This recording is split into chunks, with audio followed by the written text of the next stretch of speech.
Bueno, hola a todos. No pretende ser un curso, la charla, pero bueno, sí que os voy a hacer un pequeño spoiler. Os he preparado una aplicación.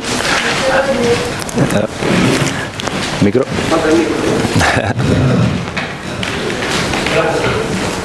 Sí.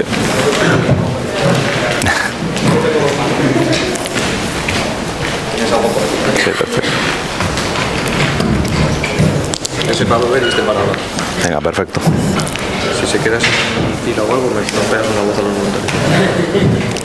Ya está entendido. Genial. ¿Mejor ahora? Sí.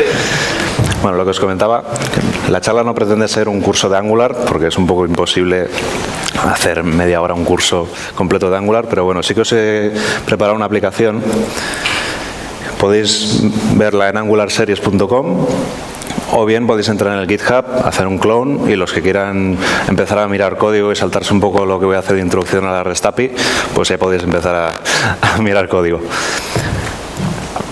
Entonces, como datos de la aplicación, es una aplicación de página única, quiere decir que aunque cambiemos de rutas, clicando enlaces y tal, no va a recargar la página en ningún momento. JavaScript se encarga de ir inyectando contenido. ¿Qué más? Está enfocada por componentes, quiere decir que cada pequeño fragmento de la aplicación, en este caso es un listado de series, pues un ítem de serie es un componente individual, tiene un scope separado del resto de la aplicación, quiere decir que las variables no chocan unas con otras. El icono de la serie también es otro componente, el título de la serie es otro componente, etc. Entonces, la tenemos toda subdividida, los componentes se pueden reutilizar en otras aplicaciones, podemos cogerlo, ponerlo en otra y funcionará. En este caso lo he preparado como un tema para WordPress, pero no estamos limitados a hacer un tema para WordPress. Podemos usar un plugin, podemos tener una web estática de un cliente y dice, no, yo para los servicios con una landing tengo más que suficiente. Y de repente dice, ¿y si hago un blog? Y no quiero que esté un blog completo en una subruta, etcétera. Quiero que en mi landing tenga una pequeña sección con los últimos posts. Pues podríamos hacer una aplicación en Angular con la REST API de WordPress y llamar a los últimos posts y mantener nuestra estructura de página web estática. No necesitamos que sea un WordPress, ni siquiera que el WordPress esté en el mismo servidor. Puede estar en otro servidor y nosotros llamamos a los endpoints de la API para meterle contenido. En este caso, en la aplicación de SEO estamos usando datos de dos APIs. Por un lado, el WordPress y por otro lado también llamamos a datos de IMDb para sacar el rating de la serie, para sacar los actores. Incluso si no hemos subido una imagen de la serie, es decir, le hemos creado rápido, hemos puesto el título, publicamos, pues nos buscará también el póster de la serie en IMDb para ponernos el iconito. ¿Qué necesitamos para empezar? Por una parte, un servidor local con Apache, MySQL y PHP. Podríamos usar MAM, WAM, bueno, aquí ya cada uno el que le vaya mejor. Una instalación de WordPress y esto no es obligatorio, pero muy recomendado siempre que vamos a trabajar con código. Tener un control de versiones para luego, si nos equivocamos, poder volver atrás, compartir nuestro código y que la gente pueda colaborar. Y como base para nuestro tema, pues en este caso es muy sencillito. Tengo un style, tengo un index y el functions para crear nuestros custom post types, etc. Si queréis más info, en el codex, toda la información que... Por ahora necesitamos el plugin de la REST API. Lo bueno es que ya han aprobado para el merge de la 4.7 y ya en diciembre los tendremos ya los endpoints y no tendremos que instalar ningún plugin externo.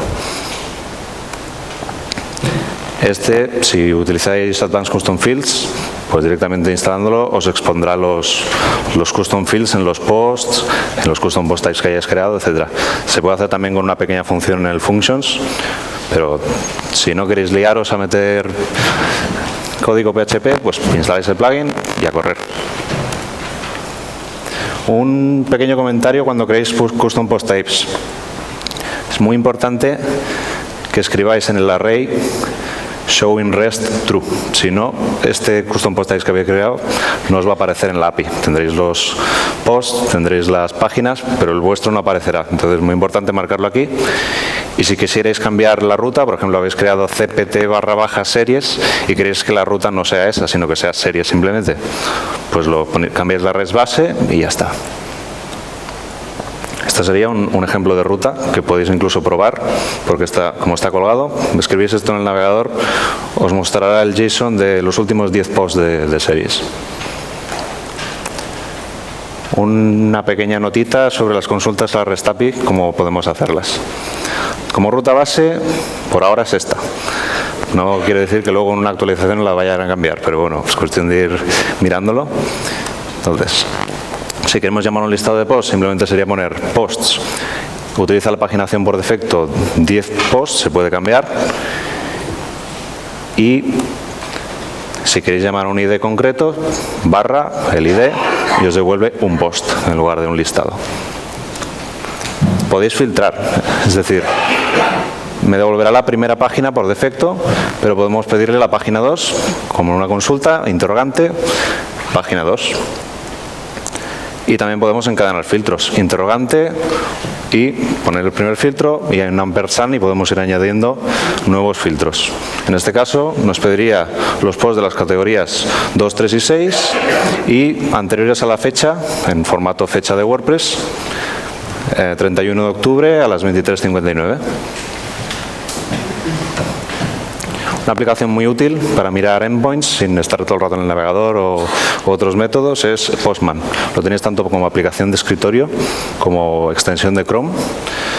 Así que aquí podéis meter la ruta, buscar y os pone un JSON con todo el listado ya en un formato cómodo de leer.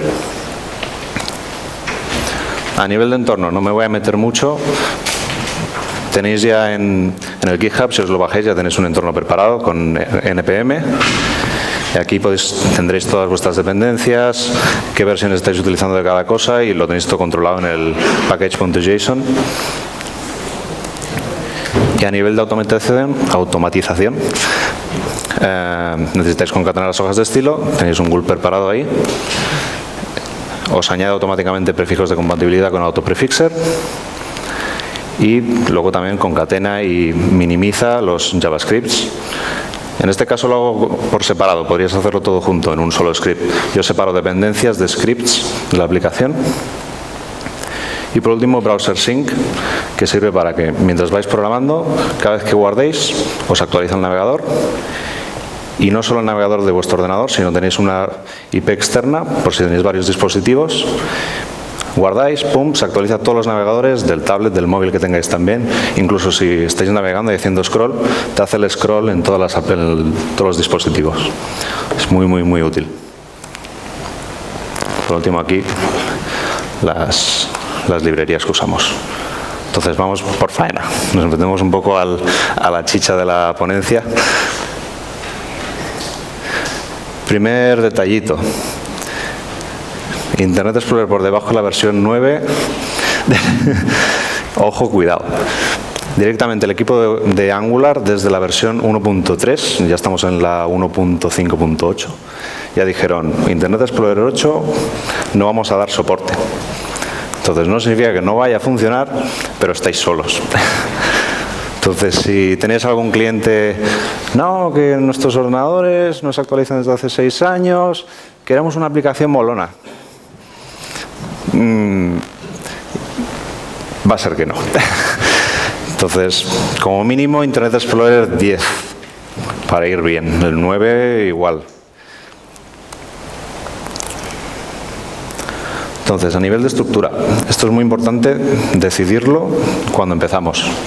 Nomenclatura de ficheros, estructura de carpetas, etc. En este caso está estructurada de la siguiente manera.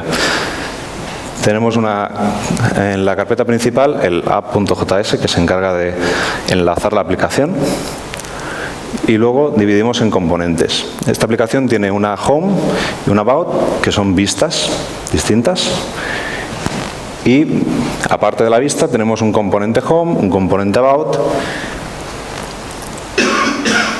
Luego tenemos una carpeta con los servicios que se encargan de coger datos para nuestra aplicación. Otra manera de hacerlo también sería, en el mismo componente, poner el servicio que va a usar este componente. Yo por comodidad prefiero hacerlo de dónde me viene el dato y lo pongo separado. Y luego tenemos los componentes hijos, en este caso vienen de la home, tenemos el list item y luego tenemos mini componentes con los actores, el detalle, la valoración y el iconito de la serie. Vamos a ver un poco de código. Vamos a ver, el app.js es un módulo, le damos el nombre al módulo y le pasamos las dependencias. Aquí podríamos pasarle todas las librerías. Es mejor hacerlo directamente por componentes y que cada componente tenga las librerías que va a necesitar. En lugar de pasarlo a toda la aplicación y que luego nos haga toda la carga, es mejor de esta manera. Le decimos qué componentes van a colgar de nuestra aplicación base. Y luego en el header o donde queramos, puede ser que tengamos una aplicación muy pequeñita que va a funcionar en un sidebar. En lugar de ponerlo en HTML, lo podemos poner en el sidebar. Le decimos en GApp, le decimos el nombre de esta aplicación y de esta manera, pues solo en el fragmento de código que va a tener Angular, pues cargamos nuestra aplicación donde va a hacer falta, ¿no? Como módulos secundarios tenemos el home y aquí sí que le pasamos unas librerías que nos van a hacer falta. Sanitize, en este caso de Angular, se encarga de cuando vamos a inyectar código HTML, que las entidades HTML, los acentos, todo esto, pues nos lo imprima correctamente. El router se encarga de cada vez que cambiamos una ruta, nos pone la vista que corresponda en la ruta. Luego veremos cómo configurar rutas y que nos cambie qué vista estamos usando. Y por último, el infinite scroll es lo que hacemos en la página de inicio. Cuando vamos hasta el final nos llama nuevas páginas. Pues esta librería la usamos para eso. Y el about, como no utilizo ni el router ni el infinite scroll, pues el about pues simplemente tiene el sanitize. Vamos a ver un ejemplo de llamada a datos con la API. En este caso, el módulo de series.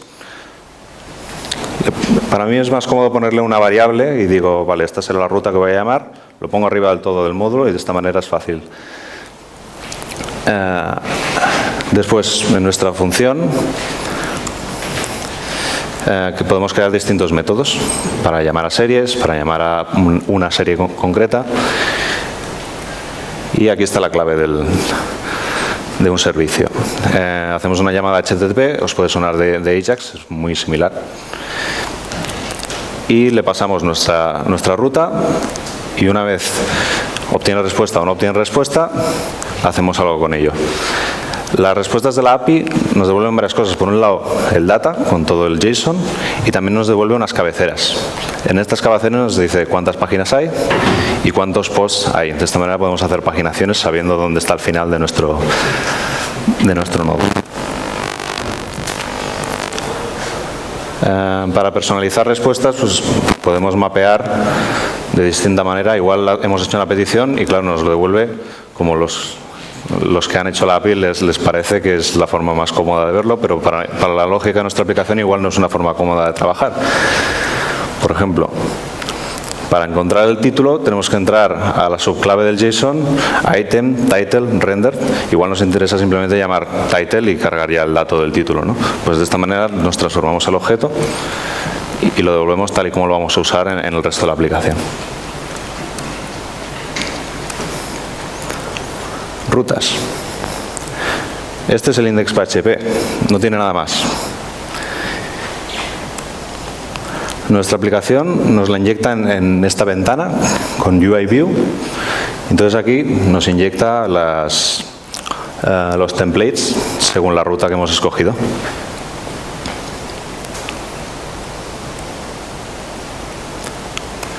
Este es un ejemplo del componente Home. Y el router tiene una herramienta, el State Provider, que se encarga de decir, le dices un nombre a la vista y le dices, vale, cuando estemos en la URL / la principal, muéstrame un HTML. Aquí no veréis dónde se carga el HTML porque esto solo es un fragmento del fichero home. Falta el contenido del componente donde definiríamos el HTML, etcétera. Luego veremos un componente y ahí veréis cómo se carga, que se hace de la misma manera. En el caso que no sea la ruta / y intentemos meter una ruta que no existe, nos devolverá a la home.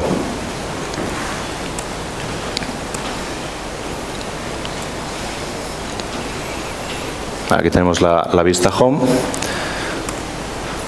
y dentro de la home tenemos un list item. El list item a su vez tiene componentes hijos como el thumbnail, los actores y el rating. Este sería el template. Esto es lo que nos va a inyectar en el UI view cuando estemos en la URL slash. Y de esta manera definimos un componente dentro de la home. Este componente, como veis, se le pasan datos, item, active item. Entonces, de esta manera le estamos diciendo qué datos va a necesitar ese componente.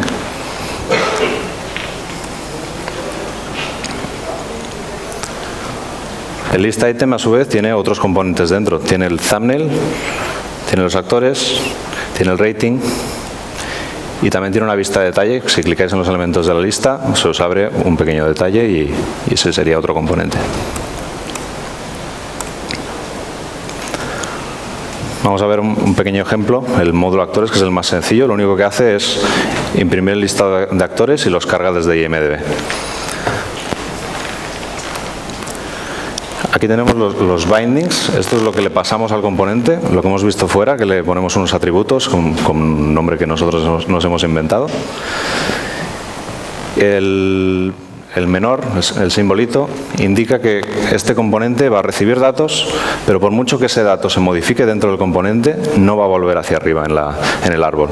Se va a quedar en el scope del componente. Si pusiéramos un igual, sería la doble vía de comunicación, y si se modifica el dato en ese componente, se va a modificar en todo el árbol. Aquí tenemos la URL del template. Y también la llamada al servicio. Hemos visto antes el servicio en sí y así sería como llamaríamos a ese servicio. Podríamos meter toda la llamada desde aquí. Pero ¿qué ocurre? Si necesitamos hacer un cambio en esa llamada, lo tenemos todo, vete a saber cuántas veces hemos usado esa llamada al servicio. Es mucho mejor tenerlo separado. Y ya está. ¿Preguntillas?